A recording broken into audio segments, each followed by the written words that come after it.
Ibu bapak, saudari-saudara, sobat Komsos yang terkasih dalam Kristus, selamat berjumpa kembali dengan Renungan Minggu Komsos Gereja Santa Maria Immaculata, Paroki Tarakan. Kita hari ini memasuki Minggu Advent yang kedua. Bacaan Injil yang kita renungkan diambil dari Injil Matius bab 3 ayat 1 sampai dengan 12. Kutipan ini mengisahkan Yohanes Pembaptis yang berseru-seru di padang gurun, mewartakan dan mengajak orang untuk bertobat. Seruan Yohanes Pembaptis, seruan pertobatan, mengajak orang-orang untuk berbalik dari kebiasaan-kebiasaan yang lama dan mengambil hidup yang baru.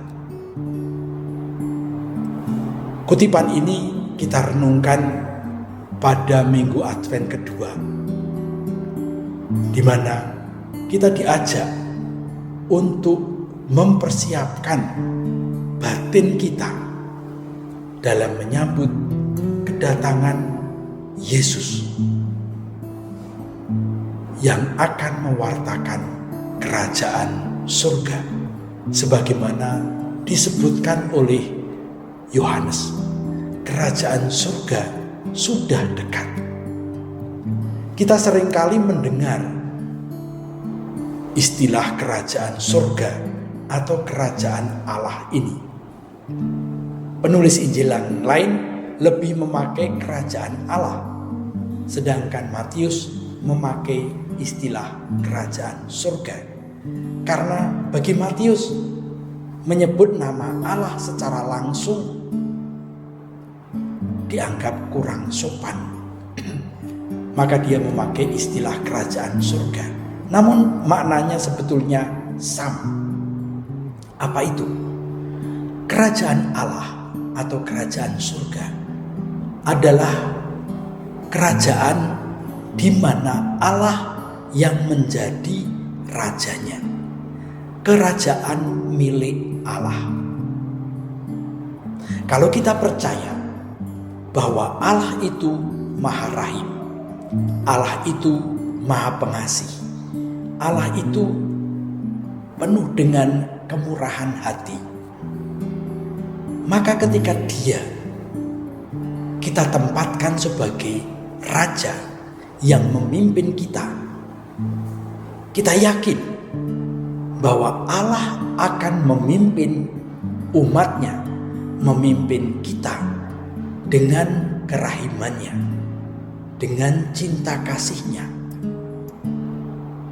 Allah tidak akan membawa kita kepada kesengsaraan atau penderitaan.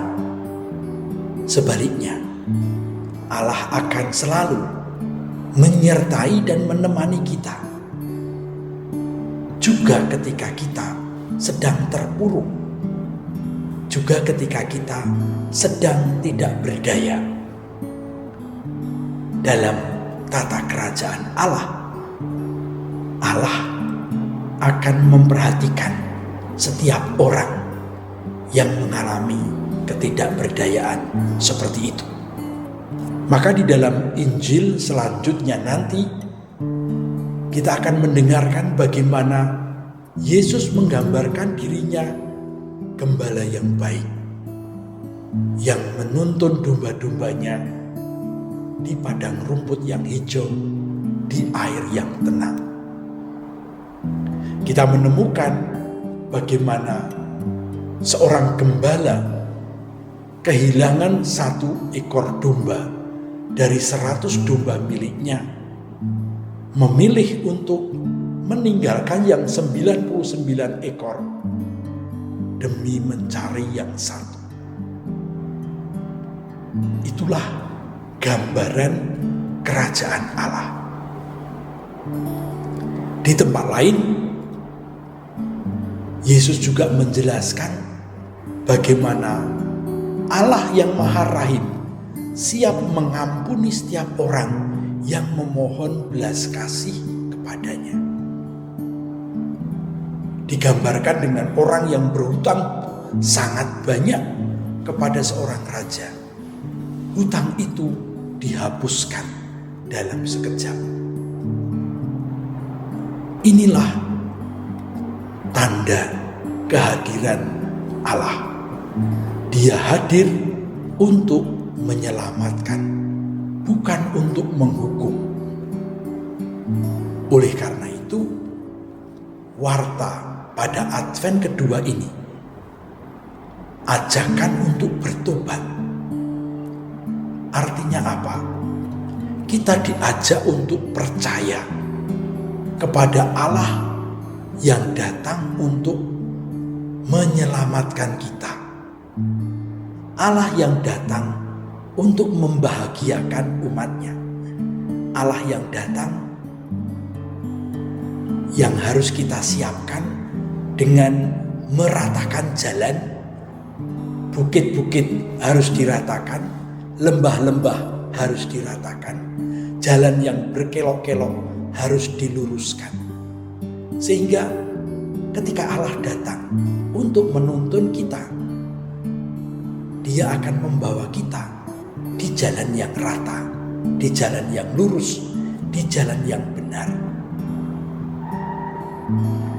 Hal yang penting digarisbawahi oleh Yohanes dalam pertobatan adalah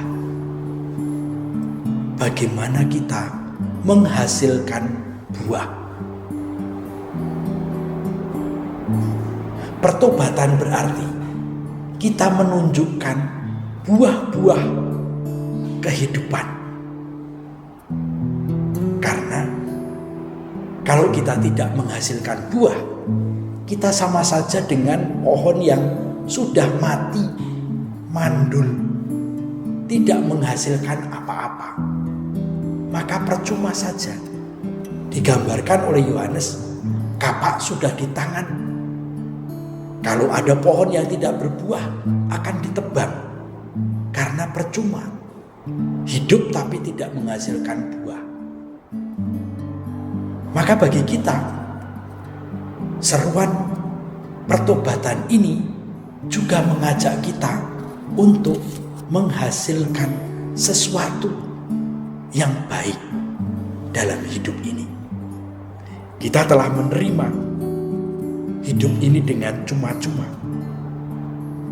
Maka kita juga harus bisa menghasilkan buah-buah yang pantas untuk dinikmati, yang dapat dirasakan. Pertobatan berarti jangan hidup dengan mandul, jangan hidup tanpa menghasilkan buah, karena semuanya sudah disediakan oleh Tuhan. Buahnya apa? Tentu buahnya tidak bisa hanya diukur dari banyak sedikitnya tabungan yang kita punya, atau besar kecilnya rumah yang kita bangun. Buah-buah itu lebih-lebih adalah kelegaan.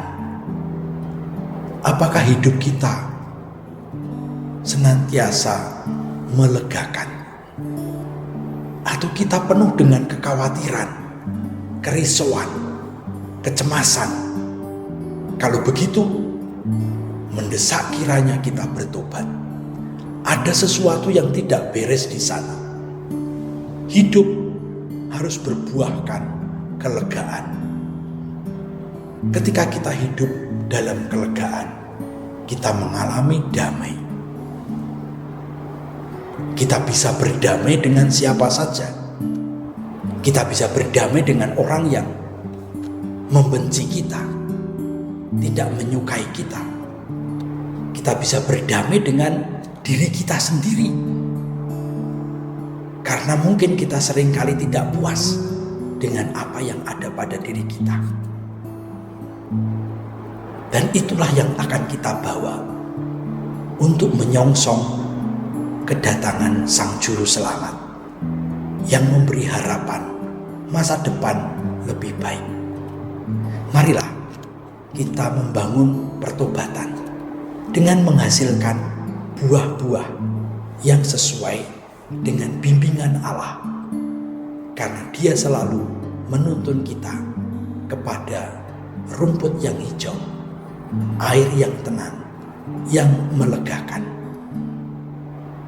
Kemuliaan kepada Bapa dan Putra dan Roh Kudus, seperti pada permulaan, sekarang, selalu, dan sepanjang segala abad. Amin.